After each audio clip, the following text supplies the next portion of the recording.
Good, okay. My name is Aike from University of Oslo. I would like to start by thanking the organizers for inviting me here. Congratulations to Monumenta Nipponica. And I also want to thank the organizers for choosing this particular topic, the topic of studies of the environment, which I think is interesting that a classical humanities journal such as Monumenta Nipponica makes a choice to address this topic at an event like today. And that reflects that what I think is the single most important issue affecting all of us today and rapidly emerging as one of the main research fields within the humanities, the issue of environmental change and environmental crisis. And that includes religion. So today I'm going to talk about religion and the environment. Two things. First, I will give a very brief and cursory overview of what discourse, academic discourse on religion and environment has been about so far, and then I will move on to make suggestions, two suggestions for new approaches to this field. So we're living in precarious times. In 2018, especially if you live in Japan, you will not have missed it. Extreme heat, floods, and typhoons. Not just in Japan, yeah, typhoons, you probably won't have missed it this week.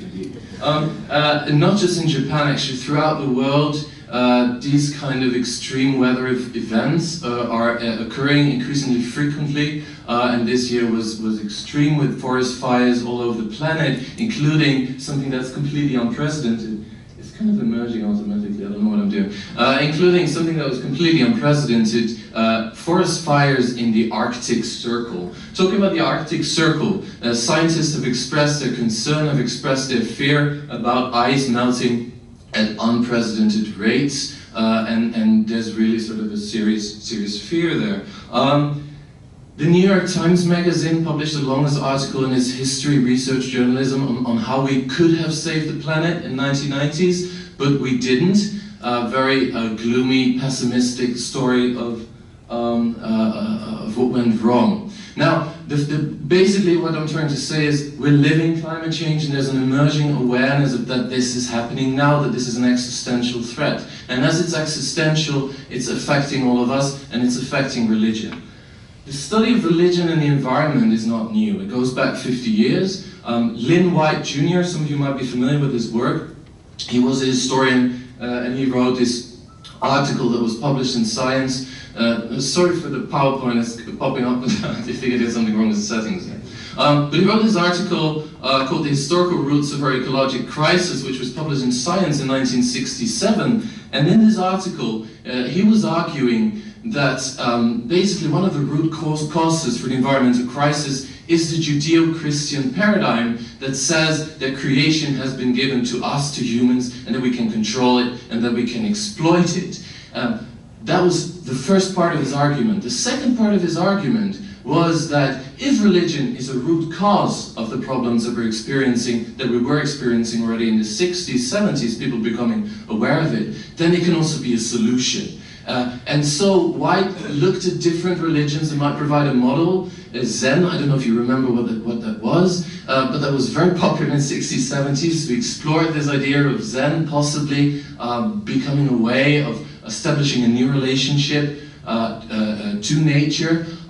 He kind of rejected it because he thought it was too far away from the West, and instead he suggested that we look at other sources, and he proposed reintroducing St. Francis of Assisi as the kind of climate or environment patron saint.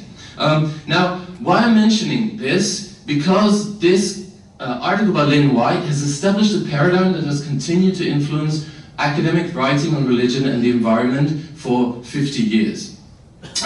It has strongly influenced religious studies as a discipline, but has also influenced theology, both academic works, and here you see some examples that I'm showing you on eco-theology has been an emerging field, and especially in the 1990s, the Harvard University conference and book series on religions of the world and ecology, that all the major world religions, including Buddhism, Taoism, and so on, but also Christianity, Islam, etc. And the question that was explored in these books, and very recently a book by Placentia Duara that has received quite a lot of attention internationally, popping up and back again, apologies for that. But the issue here is, and the argument that's being made, and that both scholars and religious actors have looked for, is how can religion help us solve the crisis that we have today? And you already noticed, he already came up before, he couldn't wait. Pope Francis, perhaps not coincidentally, who published a theological piece on, yes, we should save the planet, and we look at religion. This has also influenced Shinto, understandings of Shinto, and I'm coming to Japan and my own research here. As I explained in my book, which came out last year, Shinto, Nature and Ideology in Contemporary Japan, there's been a strong trend to redefine Shinto as an ancient tradition of nature worship, which supposedly, according to proponents of this view, has the potential to help save environmental problems. This was a conference that was organized in 2014 by the Association of Shinto Shrines, Jinja Honcho, in collaboration with the Alliance of Religions and Conservation, we're going too fast, with the Alliance of Religions and Conservation, which is an UK-based non-profit organization. And the purpose of this conference was to discuss the topic of religions of the world and environmental issues. Representatives of various world religions from all over the planet were invited to come to, you may recognize it, the shrines of Ise, no less, to discuss what religion could do to save us. And the proceedings of this conference were published in Japanese as Chinju no Mori ga Sekai o Suku. So Chinju no Mori, the sacred groves of the Shinto shrines, can save the world. And that indeed was the argument made by Tanaka Tsunekyo, president of Jinja Honcho. Now, I've discussed this in my book. I've tried my best to give a sort of balanced analysis of this development. Some people think I've been too critical. They have said I've been debunking myths. Others said I've been too optimistic and naively endorsing the Jinja Honcho agenda. So I've received very sort of contradictory readings. I hope that kind of suggests that it's been kind of balanced. But there is a very strong critique of this kind of use of religious arguments or the ways of associating religion and presenting religion as a solution to environmental crisis, and particularly the critique of greenwashing, which you see in this picture, that indeed environmental issues are used by religious organizations for identity politics and for PR reasons. And there is some good critical scholarship within religious studies that kind of makes this argument. Now, the problem is that even this critical research still is based on the idea that religions are either part of the solution or they're part of the problem. And I've noticed this in the past years when I was giving conference talks on this topic and so on. There are always two types of questions that people very often ask. And the first question was, do they really mean it? Are they genuine? Are they sincere about this, right? We're going too fast. Where am I? Sorry. Do they really mean this? Are they sincere about this? As if somehow sincerity and being genuine is one of the yardsticks, is one of the criteria for really doing something, being able to do something for the environment. And I think there's a problem here, not only because people have multiple motivations, because different people within any given organization, including religious ones, may have different reasons for doing the things that they do, but also because sincerity is not necessarily going to help us solve the environmental crisis. The second question, and again this reflects this Whitean paradigm that I was talking about, this which has been standard in writings about religion and the environment, has it been part of the problem? No. Can it be a solution? So the question is, can Shinto help us solve environmental problems, or by extension, any other religion? And to be perfectly honest, the situation in which we are now, that we're living climate change, that needs far-reaching political, economic and technological change, cannot be solved by religious organizations, and most certainly not be solved by religious organizations alone. That does not mean that in the current moment in which we live, which many increasing numbers of scholars are referring to as the Anthropocene, it doesn't mean that religion is irrelevant. Quite the opposite. But what I suggest is that we move beyond questions of the usefulness of religion, and rather look at how do people live in the current age, and what might be new approaches that may help us rethink this relationship between religion and the environment. And for this, I'm making two suggestions. And today is really just a first step towards this, which I hope to develop further. In years to come. And the first of this is, my argument is that religious studies, scholars of religion, need to look at this emerging field of the environmental humanities and take in approaches from the environmental humanities. The first is an awareness of multiple actors, including non-human actors. And that means that also religion as a historical phenomenon is something not uniquely shaped by humans.